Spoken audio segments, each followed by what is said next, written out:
So I am coming up with a book. It's a nonfiction book, but I think I'm going to include some poetry in it too. But it's all going to be mostly realistic, but some of it may be unrealistic. And I'm not even unrealistic. It may be like I took one thought and just ran with it. But Avoiding the Label is a poem that has hit hard for years. As much as I try to shake it, as much as I don't want to perform it. I remember someone telling me that's my favorite poem, and you just really hit me with that one. So Avoiding the Label, for those of you who are under a rock, Avoiding the Label is my poem where I really reveal my frustration with being single. And because I'm frustrated, because I'm tired of waiting, because of the fairy tales and us growing up always thinking about marriage, I find myself settling for this man who God does not say I'm supposed to be with. I've decided, God gave me the vision to take the Avoiding the Label and expand it into a book. It's going to be turned into a docuseries. So it's going to be a collection of essays, short stories, journal entries, and poetry from a single woman seeking wholeness. Because sadly, Avoiding the Label speaks on how single women try to avoid the label of being single. Some do. I don't really love this man. I just don't want to be single anymore. I'm lacking something. I feel like he's going to give me something, and when that should not be the case. So, but eventually I'm going to interview people. Matter of fact, the title of the book, if you look at the title page, is going to have like all the different words that are associated with being single. And sadly, they were not good words. So that's going to be the cover. So I already have a feeling it's going to come out 2027, because I really want to put like research and interviews and yeah, it's a whole masterpiece I want to do with this. So I'm going to read. That is the book preview that I have in the back of Eminence, which is available for pre-order on my website. So this one's called Beautiful Yet Unsustainable. Easily, I could have said I ran into someone who I thought was the love of my life and realized, nah, it's not it. But when you're a writer, you can write 3 pages of it. When I say I'm excited about this book,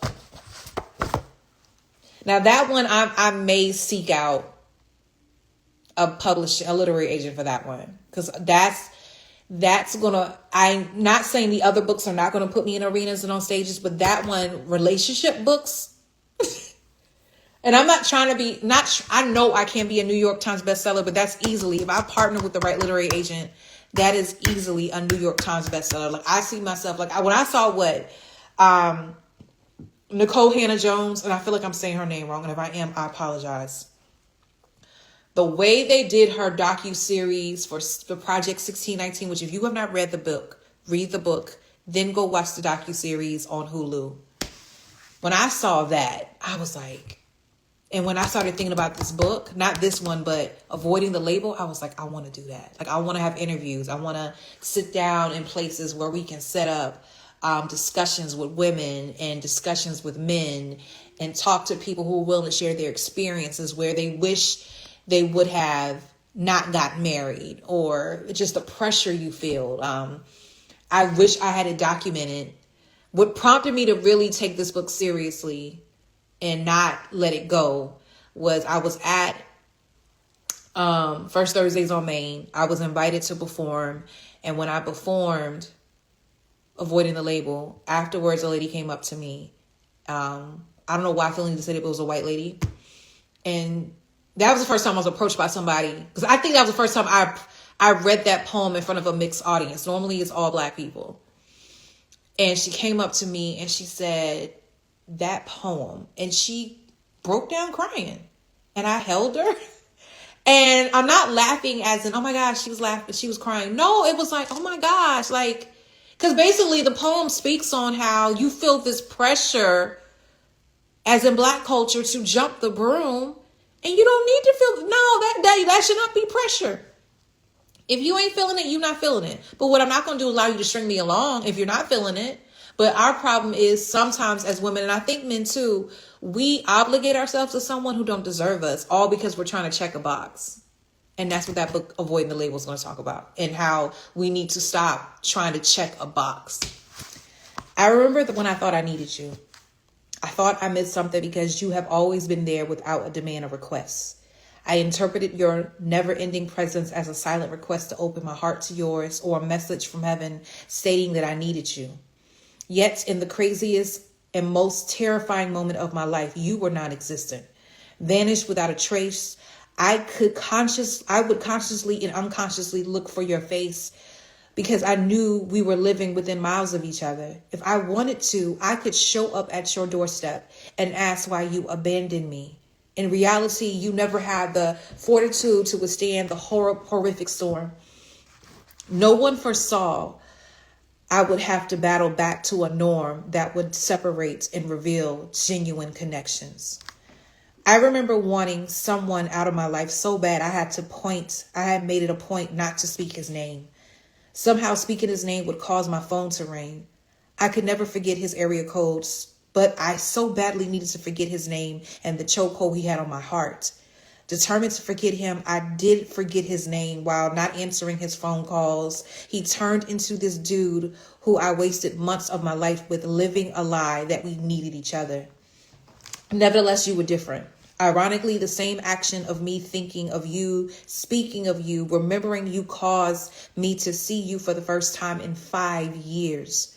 Both of us were shocked to see each other, two people who enjoyed one another in the most intimate way. Some would deem our relationship as a situationship, but we knew it meant more. Hesitant to explore due to transgressions that seemed to handicap your senses.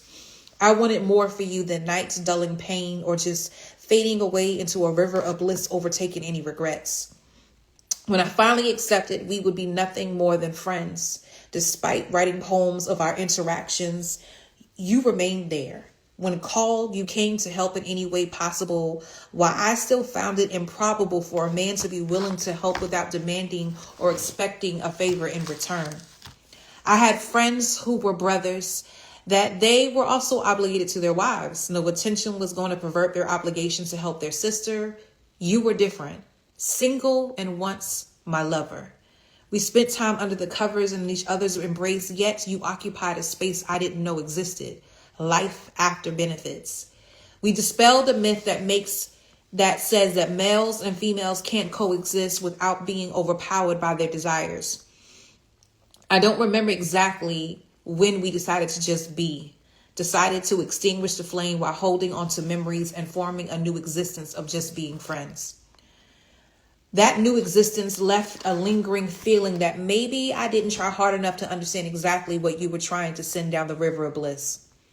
Something hurt you, something or someone enabled you to sometimes disappear for weeks at a time, but resurface from time to time to breathe and help me. Again, I knew you didn't have to keep dealing with me, but you did. Because you did, I knew I needed to try and see what those unresolved feelings could amount to. Never did I get the chance, and yet tonight we stand face to face after me thinking of you, speaking of you, remembering you. Years of hoping for another chance has bubbled over and caused you to reappear in front of me. I remember wondering what it would be like if I ever saw you again. Would I pretend not to be mesmerized by the chocolate of your smooth skin and the muscles sculpting every inch of your clothes? Would we embrace? Would we end up back at either your place or mine? And in that moment, I was frozen, yet grateful I finally got my wish granted to at least lay eyes on you.